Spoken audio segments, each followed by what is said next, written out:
Les futuristes accusent souvent les prétéristes de ne pas interpréter les prophéties bibliques de manière assez littérale. J'ai déjà évoqué ce sujet dans ma vidéo sur le but et le langage des prophéties bibliques.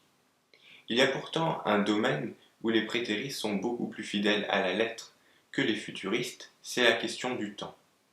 En effet, lorsqu'on lit le texte biblique, et notamment le Nouveau Testament, il est évident que pour les rédacteurs, pour Jésus et pour les disciples, la fin des temps était imminente. Or, une fin de temps imminente qui n'aurait toujours pas été accomplie 2000 ans après n'est finalement pas vraiment imminente. C'est ce que j'aimerais voir avec toi dans cette vidéo. Tout d'abord, commençons par quelques versets que j'ai relevés qui montrent que Jésus, ses disciples et les rédacteurs du Nouveau Testament considéraient que la fin des temps était imminente. Alors, la liste n'est pas exhaustive, j'aurais pu en relever beaucoup plus, mais j'ai voulu à chaque fois donner au moins un exemple. Alors, pour Jésus, par exemple, en Matthieu 24, lorsque ses disciples lui ont demandé quand est-ce que toutes ces choses seront accomplies, Jésus répond, « De même, quand vous verrez toutes ces choses, sachez que le Fils de l'homme est proche, à la porte. Je vous le dis, en vérité, cette génération ne passera point que tout cela n'arrive. » De quelle génération parle Jésus? Eh bien, tout simplement de la sienne, de ceux qui ont posé la question. Or, on sait que dans la Bible, une génération équivaut la plupart du temps à 40 ans. Cela veut donc dire que toutes les prédictions de Jésus devaient se réaliser avant 40 ans, sachant que ces prédictions ont été faites entre l'an 30 ou 33, donc ce qui nous amène à 70 ou 73.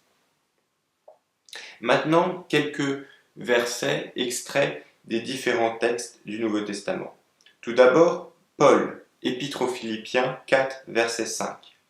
Que votre douceur soit connue de tous les hommes, le Seigneur est proche. Jacques, dans son épître, chapitre 5, verset 8. Vous aussi soyez patients, affermissez vos cœurs, car l'avènement du Seigneur est proche. Pierre, dans la première épître, chapitre 4, verset 16. La fin de toute chose est proche, soyez donc sages et sobres pour vaquer à la prière. Autre exemple, l'auteur de l'Épître aux Hébreux, que je pense d'ailleurs être Clément, après avoir à maintes reprises et sous maintes formes parlé jadis aux pères par les prophètes, Dieu, en ces jours qui sont les derniers, nous a parlé par un Fils qu'il a établi héritier de toutes choses, par qui il a aussi fait les éons.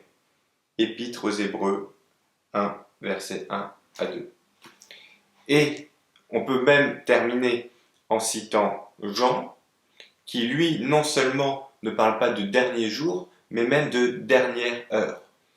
Petit enfant, c'est la dernière heure, et comme vous avez appris qu'un antéchrist vient, il y a maintenant plusieurs antichrists. Par là, nous connaissons que c'est la dernière heure. 1 Jean 2, 18. Alors, j'aurai l'occasion de revenir sur ce verset dans ma vidéo consacrée à l'antichrist, mais retenons bien que Jean parle bien de la dernière heure. C'est une expression qui est intéressante car aujourd'hui, beaucoup de personnes dans le milieu futuriste aiment à rappeler que l'on est dans la dernière heure ou la 11e heure, comme ils disent. Or, il faut constater qu'il y a 2000 ans, Jean considérait déjà que l'on était dans la dernière heure. Et là encore, tu avoueras qu'une dernière heure qui dure 2000 ans, à l'échelle de l'histoire humaine, ce n'est pas vraiment une dernière heure. La réponse qui est souvent faite à cet argument est que pour Dieu, le temps de toute façon n'est pas le même, Dieu n'a pas la même notion du temps que nous. Et on s'appuie souvent sur le verset de la deuxième épître de Pierre, chapitre 3, où il est dit que pour Dieu, un jour est comme 1000 ans, et 1000 ans sont comme un jour. Seulement, il faut bien noter que la Bible s'adresse avant tout à des hommes.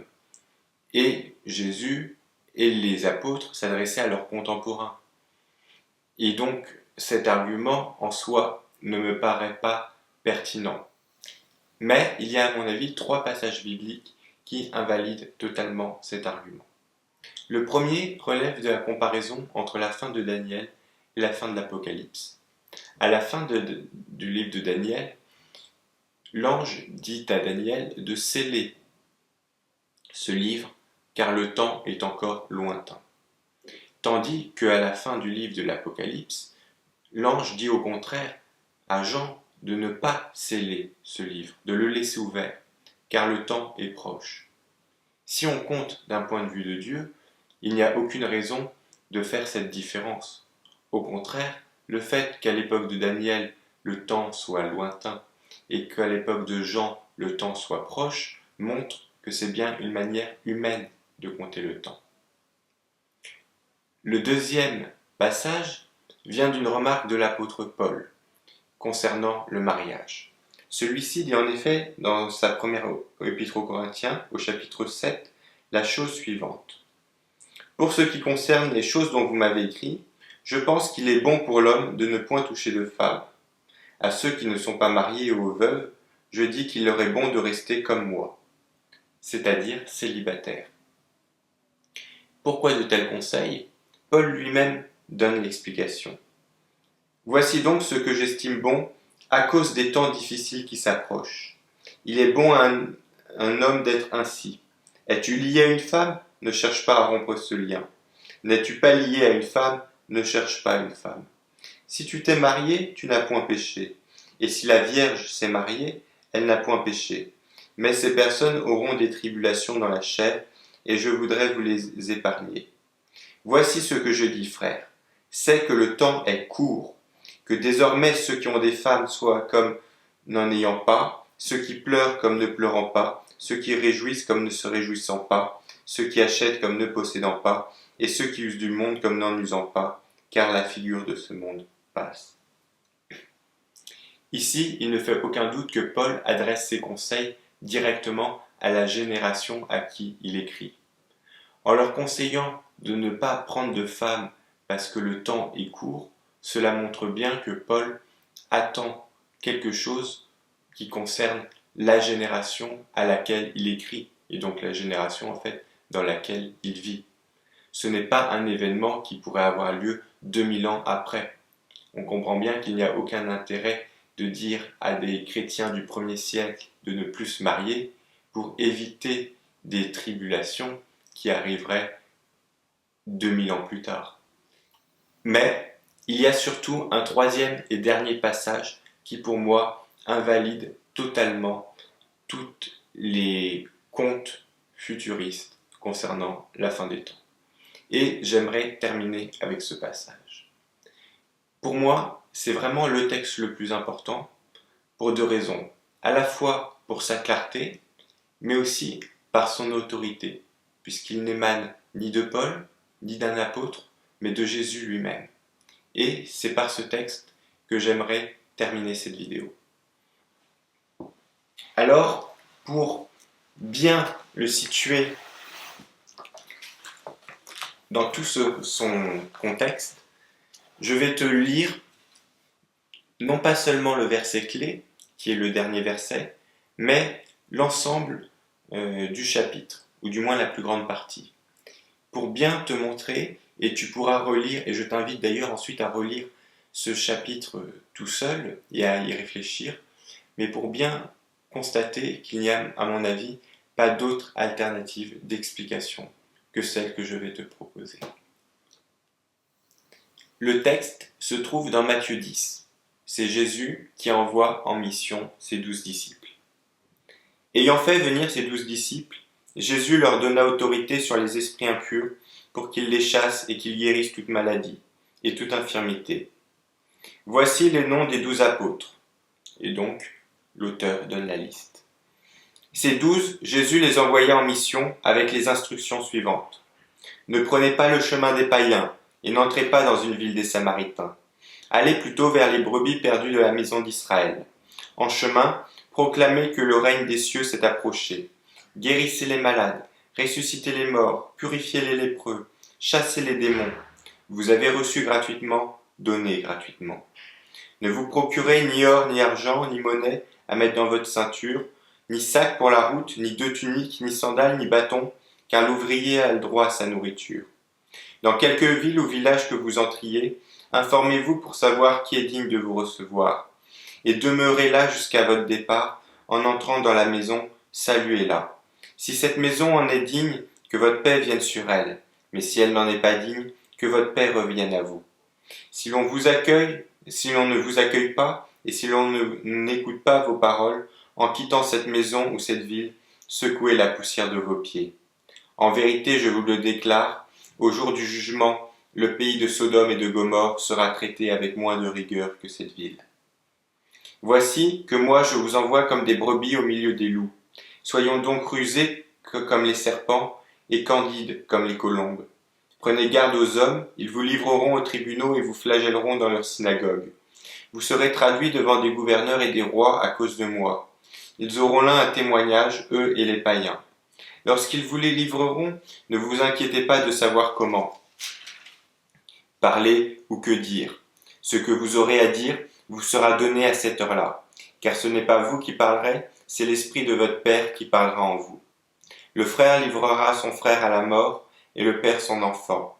Les enfants se dresseront contre leurs parents, et les feront condamner à mort. Vous serez haïs de tous à cause de mon nom, mais celui qui tiendra jusqu'à la fin, celui-là sera sauvé. Quand vous pourchassera dans telle ville, fuyez dans telle autre. En vérité, je vous le déclare, vous n'achèverez pas le tour des villes d'Israël avant que le Fils de l'homme ne soit venu. Voilà donc le verset final et qui est pour moi le verset le plus clair. Jésus s'adresse à ses 12 disciples. Il les envoie en mission. Il leur annonce les tribulations, les persécutions qu'ils auront à subir, mais il leur fait une promesse. Vous, donc les 12 à qui il parle, n'aurez pas le temps de faire le tour des villes d'Israël, que le Fils de l'homme sera revenu. Il est certain que 2000 ans après, ces 12 disciples à qui Jésus parlait sont tous morts. Il n'y a donc pour moi que deux alternatives. Soit, effectivement, les futuristes ont raison et le Fils de l'homme n'est pas encore revenu, donc Jésus s'est trompé.